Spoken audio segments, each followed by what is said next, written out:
Olá, senhoras e senhores, é um prazer estar com vocês aqui em mais um programa Prova Final. Essa aqui é uma parceria da Rede LFG com a TV Justiça, pela qual a gente sempre agradece esse espaço, todas as manhãs aqui junto com vocês. E hoje o nosso tema é sobre direito do trabalho. Eu sou o professor André Luiz Paz de Almeida e nós vamos discorrer aqui sobre um dos temas mais relevantes aí, não só para quem vai fazer a prova da OAB, para quem vai fazer concurso público, como também para o empregado, para o trabalhador que está me assistindo aí em casa. Isso porque hoje, o nosso programa, como sempre, é composto de 3 partes. Na primeira parte do nosso programa é o tema do dia, onde nós vamos falar hoje sobre salário. Temos também a segunda parte do programa, que é o Pergunte ao Professor, onde os nossos alunos e os nossos telespectadores em geral nos enviam algumas dúvidas aqui para que a gente possa responder na própria aula e já esclarecer essas dúvidas dos nossos alunos. Temos também uma terceira parte do programa, denominada de X da questão, que é onde nós trazemos aqui as nossas questões que já caíram em exames da OAB, pertinentes ao tema que foi abordado durante ao nosso programa, para que a gente possa esclarecer como a OAB se posiciona a respeito disso. Isso quer dizer que você que vai prestar a prova da OAB e quer saber como se posicionar no exame a respeito de salário e remuneração, fique aí comigo, que daqui a pouco nós vamos falar disso. Isso quer dizer que você que vai fazer concurso público e quer saber como se posiciona a respeito do tema, é só aguardar um minutinho. E também você empregado, você trabalhador, que não vai prestar concurso, que não vai prestar nenhum exame da OAB, mas quer saber se no final do ano o seu 13º salário deve ser integrado com as comissões sobre as vendas que você fez o ano inteiro, fica comigo. Você que é porventura garçom e que quer saber se a sua gorjeta vai integrar nas férias que você vai tirar o mês que vem, é só me esperar um minutinho, pois daqui a pouquinho a gente já volta, logo em seguida, com o primeiro bloco do programa, que é o tema do dia. Voltamos já já!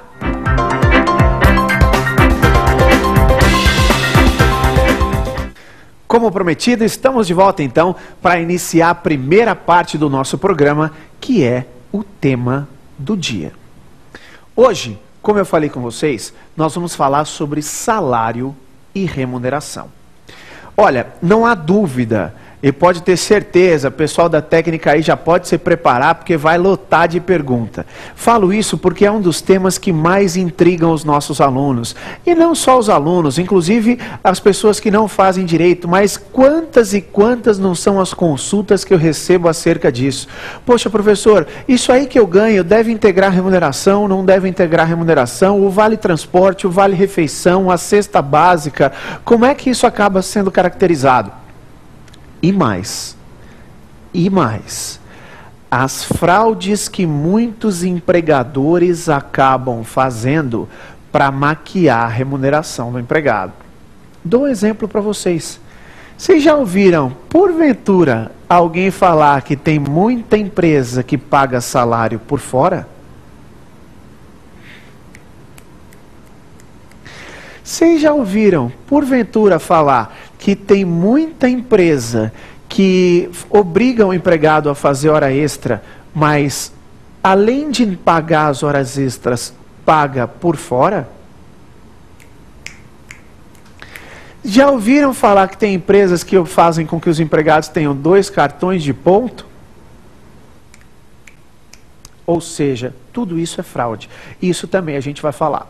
Agora, doutores, não adianta nós falarmos exclusivamente sobre a questão de salário, o que integra e o que não integra, se a gente não sabe diferenciar alguns institutos.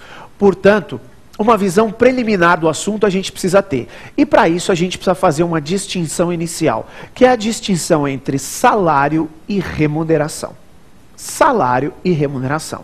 Olha, acho até que pode parecer de início uma distinção muito mais doutrinária, teórica do que prática, mas vocês estão enganados, não é não. Isso tem uma relevância grande prática e daqui a pouco vocês vão saber por quê. Qual é a diferença de salário e remuneração? Vamos lá. Salário é a importância fixa que o empregado recebe. Isso é salário. A importância fixa que o empregado recebe. O empregado ganha R$500 por mês. Este é o seu salário. E remuneração, o que é? Remuneração, doutores, é o conjunto de títulos recebidos pelo empregado. O empregado que ganha R$500 de salário, mais 200 de comissões, mais 100 de adicional noturno, mais 200 de gorjeta, tem a remuneração no importe de R$1.000. A remuneração é o conjunto dos títulos recebidos pelo empregado. E por que a relevância disso é tão grande? Por um simples motivo. Doutores, em regra, para todos os fins trabalhistas, deve ser levado em conta a remuneração e não só o salário. O que eu estou querendo dizer a vocês? Se eu ganho R$500 por mês fixo, mais R$200 de comissões, quanto que eu devo receber de 13º? R$700. Quando eu sair de férias, eu tenho que receber 500 ou 700 mais um terço? 700 mais um terço. Quando eu for receber a minha hora extra, a hora extra deve ser calculada com base em R$500 ou R$700? R$700. O INSS, R$700. O fundo de garantia, os 8% que o meu empregador tem que depositar todo dia, todo mês naquela conta vinculada do FGTS, deve ser sobre R$700. É por isso que tem um monte de empregador que paga salário por fora. Tá aí, tá aí. É por isso. Quer ver um exemplo? Vou dar um exemplo prático para vocês. Pouco tempo atrás, uma amiga minha me ligou e ela falou o seguinte: André, estou grávida. Só que eu estou grávida e vou sair de licença gestante. O problema é o seguinte, eu tive um probleminha durante a minha gravidez e eu tive um problema de descolamento de placenta e eu tenho que ficar em repouso absoluto. Absoluto repouso. Antes de entrar na licença gestante, eu já não posso mais ir trabalhar. O que eu faço? Falei para ela, fica tranquila. Você vai entrar no INSS, no auxílio doença. Não na licença gestante. Porque a licença, em regra, é 28 dias antes do parto e 92 após o parto. Você vai entrar no auxílio doença do INSS. Ah, perfeito, André. E quanto que eu vou receber? O auxílio doença, eu falei para ela, tem um teto. Hoje, mais ou menos na casa de R$3.000 é o teto do auxílio doença. Se você ganha 5, você vai receber esse teto. Não, André, eu ganho menos do que isso. Eu ganho R$2.000 por mês. Ora, se você ganha R$2.000 por mês, você não tem que ficar preocupada, porque o INSS vai te pagar os R$2.000 de auxílio doença. Ah, André, mas eu tenho um problema. Eu ganho R$2.000, só que 1.000 eu ganho por fora. Na minha carteira de trabalho, eu só ganho R$1.000. Tá feita a besteira.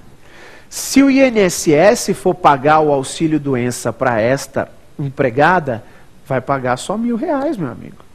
Os outros 1.000 é a picaretagem do empregador que não quis colocar isso. Por que ele não quis colocar isso? Porque quando ele for depositar os 8% do fundo de garantia todo mês, ele vai depositar 8% em cima de 1.000 e não de 2.000, que seria o certo. Quando ele for pagar o 13º salário desta empregada, ele vai pagar 1.000 e não 2.000, que seria o certo.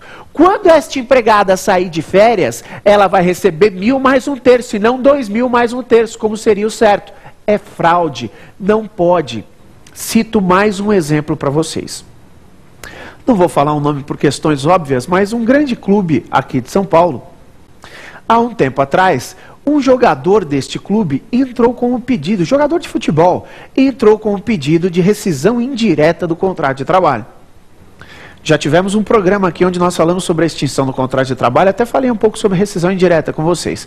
Rescisão indireta é a justa causa do empregador. Qual era o pedido deste jogador de futebol? Eu quero sair deste clube aqui da capital de São Paulo, porque o clube